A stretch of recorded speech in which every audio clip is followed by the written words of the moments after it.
Hoy, 29 de octubre de 2025, tendrá lugar en Valencia un funeral de Estado que rendirá homenaje a las víctimas mortales de la Dana. La ceremonia comenzará a las 6 de la tarde y durará 1 hora aproximadamente. El formato del acto se ha diseñado para que las intervenciones políticas sean mínimas y para que las verdaderas protagonistas sean las memorias de quienes perdieron la vida o fueron gravemente afectados. A lo largo de la ceremonia se leerán los nombres de las 229 víctimas mortales de la Dana y habrá un minuto de silencio en recuerdo de los fallecidos.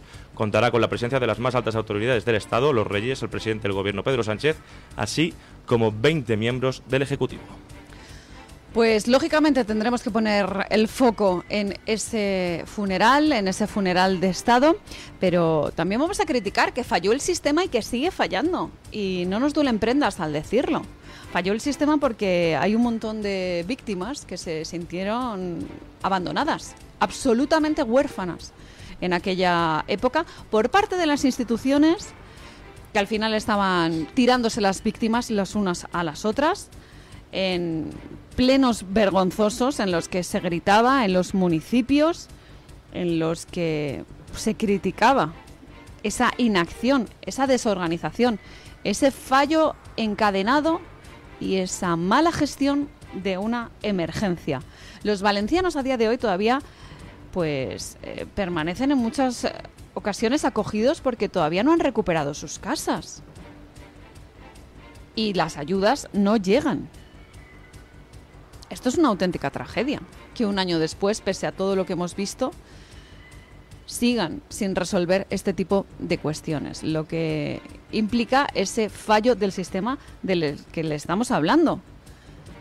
Y en particular, si me apuran, de ese sistema organizativo como es el sistema de las autonomías, en el que ningún gobernante era responsable de nada, cada administración utilizaba a la otra como coartada, se lanzaban, como les digo, los muertos los unos a los otros. Y hay una cuestión gravísima, como en este tipo de situaciones de emergencia máxima, la última palabra la tiene un señor al que han votado un conjunto de personas, que dice algo así como que si necesitan ayuda, que la pidan. Que ese podríamos decir que es la conclusión a la que llegó Pedro Sánchez. Una terrible declaración propia pues de alguien que es narcisista y que no vela por el interés de sus ciudadanos, de los españoles, sino que vela por su propio interés. Es terrible que 12 meses después sigamos hablando de la utilización política de esta tragedia. Porque en esa circunstancia de terrible emergencia, de terrible crisis, no hacía falta pedir ayuda, la ayuda tenía que haber llegado. Y aún así, pasada esa crisis, siguen pidiendo la ayuda sin descanso, porque lo han perdido todo debajo de esa riada. Y ya no solo les estoy hablando de bienes materiales, bienes físicos, trabajo, han perdido la vida. 237 personas. 237 personas ceñidas a ese, llamémoslo, episodio meteorológico concreto. Pero piensen ustedes todas las vidas que se han perdido relacionadas con esta tragedia. Pues personas, por ejemplo, que no pudieron acceder a un tratamiento médico y que al final hizo que se deteriorara su salud hasta el punto de acabar con su vida y que no se están contabilizando como víctimas de la Dana. Igual que pasó con las víctimas del apagón. No, es que no hubo muertos en el apagón. No hubo muertos directamente relacionados con ese episodio, ese corte energético. Pero piensen ustedes todas las muertes asociadas a tratamientos que se dejaron de administrar, así como otras muchas cuestiones. Así que una nueva catástrofe acaecida en España en la que el Estado pues ha mirado a otro lado. El Estado liderado por Pedro Sánchez, que simplemente quería velar por su propio interés, por su propio interés. Y de nuevo, esa terrible utilización política que estoy convencida que por desgracia volveremos a ver hoy en este funeral de Estado por las víctimas de la Dana.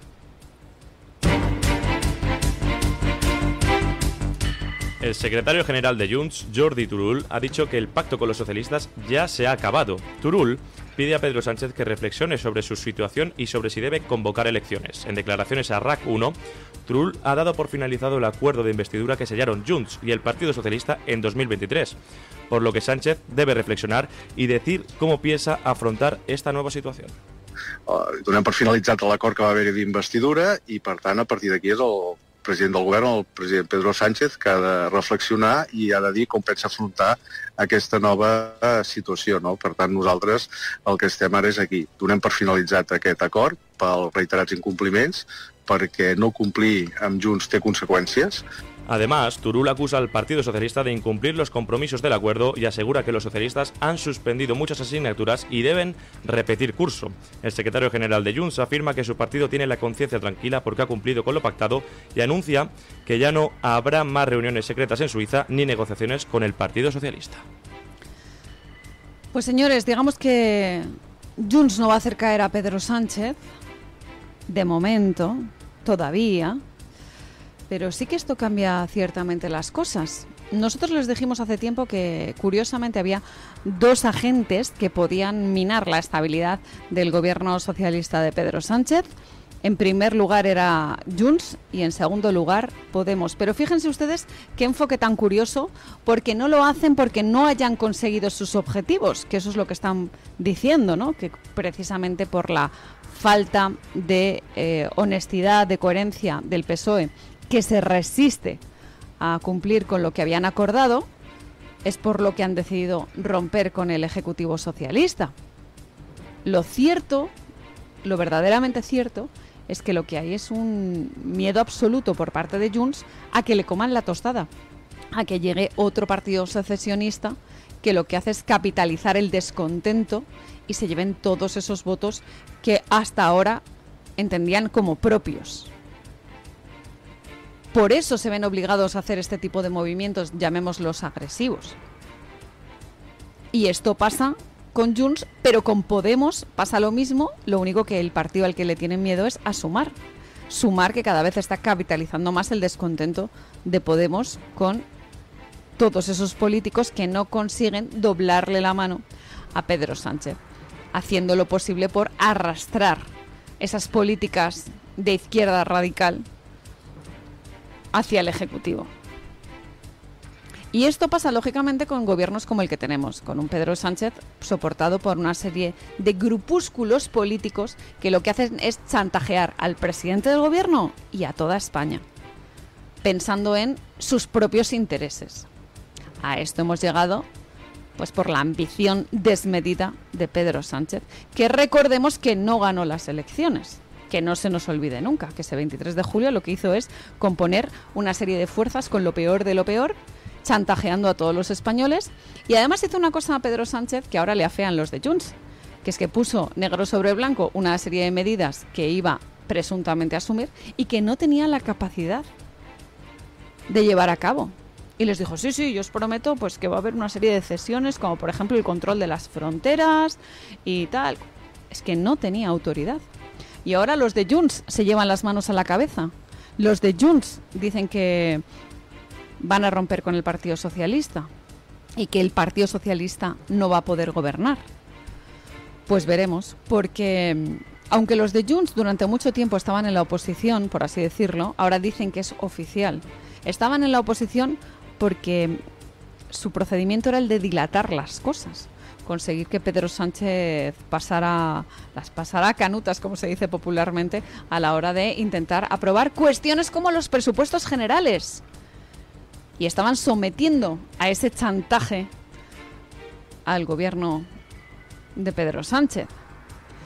Pero aunque este cambio de rumbo de Junts lo que hace es explicar que el entendimiento ya es patente, lo cierto es que a Pedro Sánchez le queda tiempo, sigue teniendo ese margen para aguantar, y desde luego Pedro Sánchez va a seguir intentando permanecer en Moncloa, porque lógicamente no tiene ningún respeto ni a las formas ni a las instituciones, no tiene lo que se llama también popularmente vergüenza torera, ¿no? Ni siquiera por el sistema que tenemos actualmente, este Estado de Derecho, la democracia. Lo que quiere él es permanecer en Moncloa porque las cosas se le están poniendo de color de hormiga para su entorno más cercano, directamente para su mujer, para Begoña Gómez, para David Azagra, su hermano, para todo el Partido Socialista, que como saben hoy hay una importantísima declaración en el Tribunal Supremo de los extesoreros, los que van a intentar explicar por qué se gestionaba tanto dinero en efectivo en Ferraz a quién se entregaba, cómo se entregaba. Y estamos hablando de muchísimo dinero, ¿eh? De cientos de miles de euros. De esos soles, de esas lechugas, de esas chistorras. Y esto, lógicamente, afecta directamente al presidente del Gobierno, a Pedro Sánchez. Aunque, como les digo, por desgracia, sobre todo para España, es una agonía la de que no salga de Moncloa, que puede durar bastante, porque al descartar Junts esa moción de censura, al negar que van a doblar la mano a Pedro Sánchez, lo que hacen es prolongar lo que parece inevitable. En cualquier caso, buena noticia que Junts consulte a la militancia esa ruptura con el PSOE y consulte también eso de la moción de censura. Es, por así decirlo, una esperanza, seamos optimistas y quedémonos con lo bueno. A ver si se envalentonan también desde Podemos y entre los dos hacen que caiga el gobierno de Pedro Sánchez. La exmilitante del Partido Socialista Leire Díez, investigada por los presuntos delitos de cohecho y tráfico de influencias, se ha reunido en 2 ocasiones con la defensa de Santos Cerdán tras su ingreso en prisión. Díez se ha visto con el abogado Jacobo Teijelo y le ha trasladado su preocupación por la causa judicial en la que ha acabado imputada en los tribunales. El abogado de Santos Cerdán accedió a reunirse con la exmilitante del Partido Socialista por si le podía facilitar clientes de empresarios de los casos de hidrocarburos.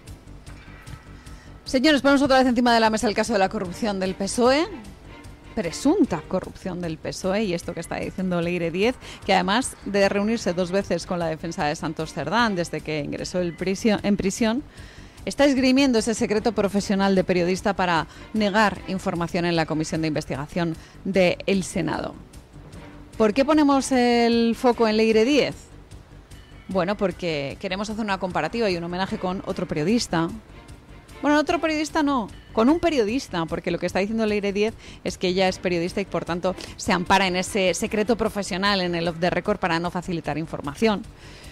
Y llamen ustedes que más que periodista lo que tenemos es una fontanera que utilizaba precisamente su posición para hacerse con información y quién sabe si chantajear a según qué personas en beneficio del Partido Socialista. Del periodista que les estoy hablando es de David Alandete, que colabora con diferentes medios de comunicación, como es el caso de Telemadrid o ABC, que es corresponsal en Washington y que compareció en el Capitolio explicando una serie de cosas, como son los nexos del gobierno de Pedro Sánchez con la dictadura china, como a través de diferentes empresas como Huawei, que están copadas por miembros del Partido Comunista Chino y que están sumamente infiltrados, pues están al final accediendo a sistemas muy sensibles de la seguridad española.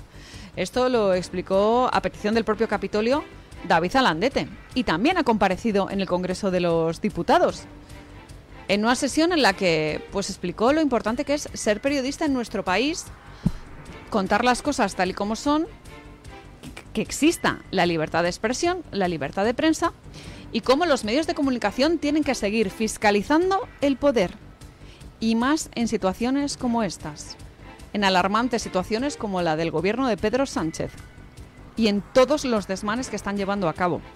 Porque estamos hablando de la corrupción, del dinero que se lo llevan crudo, pero también tenemos que hablar, por ejemplo, del asalto a la justicia a través de la Ley Bolaños, de la que lógicamente también hablaremos en este informativo.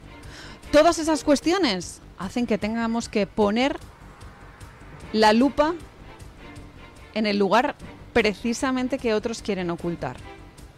Cuando haya cortina de humo, más importante es que nosotros arrojemos luz.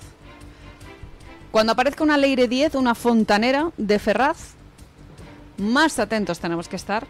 Ya no solo estas cuestiones, sino las que se nos pueden pasar de lado, como por ejemplo, cuestiones relacionadas con la financiación. El Ministerio de Hacienda planeaba vetar la proposición de ley de RC del cupo catalán que articula la cesión del 100% del IRPF a la Generalidad. Eran los planes del gobierno hace una semana, cuando el plazo que tiene para ejercer esta capacidad vence este viernes 31 de octubre. Sin embargo, el plante de Junts, que se anticipó en la sesión de control al gobierno el pasado miércoles, implica que el veto a esta norma justificaría una ruptura total de los de Puigdemont y podría también romper puentes con RC, lo que ha llevado a modificar su postura. Montero espera que la propia Esquerra decida que esta proposición no se tramite ahora mismo y que utilice la habilitación que le asiste en el Congreso para que se plantee su toma en consideración en noviembre, y promueva que se haga respecto de otra proposición de ley. Por ejemplo, la de medidas fiscales para combatir la especulación inmobiliaria que registró el mismo día, el 19 de septiembre, u otra sobre la justicia universal del 3 de octubre. Bueno, pues lo que les contaba antes es que a veces una cosa es lo que se dice y otra lo que se hace. Y Junts, como les decía, no hará caer a Pedro Sánchez siempre que tenga un interés económico. Y esto está pasando con una serie de cuestiones que tenía todavía encima de la mesa el Ejecutivo de Pedro Sánchez y que le interesan sumamente a los secesionistas catalanes. Que estamos siendo chantajeados. Insisto, no es una cuestión de buenismo en pos de los ideales políticos. Que aquí lo que tenemos es un tema relacionado con el poder y con el dinero. Sino de que iba a estar Salvador Illa ahora mismo como presidente de la Generalidad de Cataluña. Es poder y es dinero. Y ahí, lógicamente, Hacienda tiene bastante que decir. Y que María Jesús Montero está utilizando Hacienda en beneficio de Pedro Sánchez lo tenemos, vamos, todos clarísimo. Y que al final ustedes son los máximos perjudicados, ustedes y yo, también lo tienen que tener ustedes clarísimo. En muchas ocasiones se ha dicho que al final el problema con Cataluña es que se despertaban ciertos odios, ciertas envidias, ya no solo por el sistema de recaudación, sino todo el dinero que se estaba destinando a través de esa llamada caja común a según qué autonomías. Pues señores, cuando hay este tipo de políticas tan perniciosas, es como para hacérselo mirar y que tengamos que estar todos los españoles chantajeados con el cupo catalán. Pues en fin, pero vamos, pueden ustedes poner Cataluña o por ejemplo pueden poner el caso del País Vasco, que también nos pasa. Ya no solamente con PNV, sino con EH Bildu. Por eso nosotros hace unos días aquí en este programa hicimos una pregunta a través de la encuesta en la que les decíamos o les preguntábamos pues si quizás se debería haber reformado el sistema de circunscripción electoral que tenemos actualmente y si podríamos pasar a otro modelo de comicios. Y yo en aquel momento dije que me sorprendía mucho lo claro que lo tienen los oyentes de este programa y de hecho me enorgullece saber lo claro que lo tienen todos nuestros oyentes, que son bastante juiciosos, con un sentido común bastante alto y sobre todo que están muy bien informados sobre cómo se podría mejorar el sistema, pues con una serie de reformas. Entre otras, un umbral para acceder a las instituciones, concretamente al Congreso, y que fueran partidos que velaran por la unidad nacional, algo tan sencillo como eso, que no velaran por sus propios intereses de tal manera que no pudieran chantajear al resto de España. Y esto vale para el País Vasco, para Cataluña y, por desgracia, para cada vez más comunidades autónomas. En Asturias, sin ir más lejos, cada vez hay un movimiento asturianista más nocivo para el conjunto de los españoles. Pero puedo ponerles el ejemplo de Asturias así como cualquier otro. Porque evidentemente cuando vemos que algunos pueden chantajear al conjunto de los españoles, hay partidos que dicen, oye, yo no voy a ser el más tonto, que lo están haciendo los catalanes, que lo están haciendo los vascos. Que por ejemplo el gobierno de Pedro Sánchez le ha regalado al PNV un palacete en París. Directamente, se lo ha regalado. Que además era sede del anterior Instituto Cervantes. Toma para vosotros con un lacito. ¿Por qué? Porque pueden. Porque pueden chantajear ya no solo a Pedro Sánchez, sino a todo el conjunto de españoles. Y ayer, señores, les contábamos la historia de Extremadura. Esa historia largamente contada en estos micrófonos, con un final que se veía más o menos próximo, pues ya está aquí. El 21 de diciembre se abre, por así decirlo, la temporada de elecciones. María Guardiola pulsó el botón de las elecciones anticipadas en Extremadura para el 21 de diciembre y el foco giró inmediatamente hacia el secretario general del Partido Socialista Extremeño, Miguel Ángel Gallardo, que acudirá a las urnas con el estigma de estar procesado en el caso del hermano del presidente del gobierno, David Sánchez Pérez Castejón, por los presuntos delitos de prevaricación y tráfico de influencias en la Diputación de Badajoz. Para atajar las especulaciones cuanto antes, la Ejecutiva Regional del PSOE de Extremadura se ha reunido este martes en Mérida para proponer la candidatura sin necesidad de celebrar primarias. El siguiente paso es que el Comité Regional lo confirme oficialmente en una convocatoria prevista para hoy. Bueno, yo pensaba que íbamos a tener antes elecciones generales porque don Luis del Pino, saben que es un optimista y redento. Llevaba muchísimo tiempo diciendo que si Pedro Sánchez no se tomaba el turrón del año pasado en Moncloa, que si luego no se tomaba las torrijas, que si luego no se tomaba el helado. En fin, sigue aguantando Pedro Sánchez en la Moncloa y la que no aguanta más es María Guardiola, la presidenta de Extremadura. Como ven, ha dicho que en Navidad lo quiere tener todo resuelto. Y veremos si se come el turrón precisamente como presidenta de la Junta de Extremadura o no. Porque, por así decirlo, yo les decía que empezaba la temporada de comicios y es que se está precipitando ese ciclo electoral que en principio iba a empezar en primavera-verano con Andalucía y ya ven ustedes que ha metido quinta o sexta marcha María Guardiola y ha decidido adelantarlo en una especie de círculo que se cierra, que comenzó con esa toma de posesión tan accidentada de María Guardiola, esa vuelta a la política de Guillermo Fernández Vara, que se había apartado y que, como ustedes saben, falleció hace unas semanas, y que tenía muy claro María Guardiola cuáles eran sus objetivos. María Guardiola, que un poquito más y lastra también el liderazgo de Alberto Núñez Feijóo, por cómo se empecinó con según qué cosas y especialmente con que Vox no iba a entrar en su gobierno. Ya ven ustedes cuando se llevan a cabo ciertos entendimientos con Vox qué cosas buenas pueden ocurrir, como por ejemplo pasa en Zaragoza con el gobierno de Azcón, y de hecho tuvimos nosotros aquí hace unos días a Julio Calvo, que nos explicó cómo sí que habían llegado a entendimientos con el Partido Popular en la ciudad de Zaragoza, o como por ejemplo en Murcia también ha pasado. Y sin embargo, cuando te encuentras a alguien radical que se cierra en banda, pues acaba la cosa en elecciones. Y ya no solo eso es importante en el caso de María Guardiola, sino también en el caso de Gallardo, que será candidato del PSOE de Extremadura, implicado directamente en el caso de David Azagra, y encima sin convocar primarias, amparándose en la inmediatez de los comicios. Lo que ha hecho el gobierno de Pedro Sánchez es trasladar, lógicamente, todo el apoyo a Gallardo, que está siendo una herramienta utilísima en el caso de David Azagra y utilísima también en el caso de el PSOE en Extremadura, hasta el punto que directamente desde Ferraz se ha encargado una limpia de varios dirigentes vinculados al anterior mandatario, a Fernández Vara. Así que ya lo ven. Vuelan los cuchillos en Extremadura, en particular en el Partido Socialista.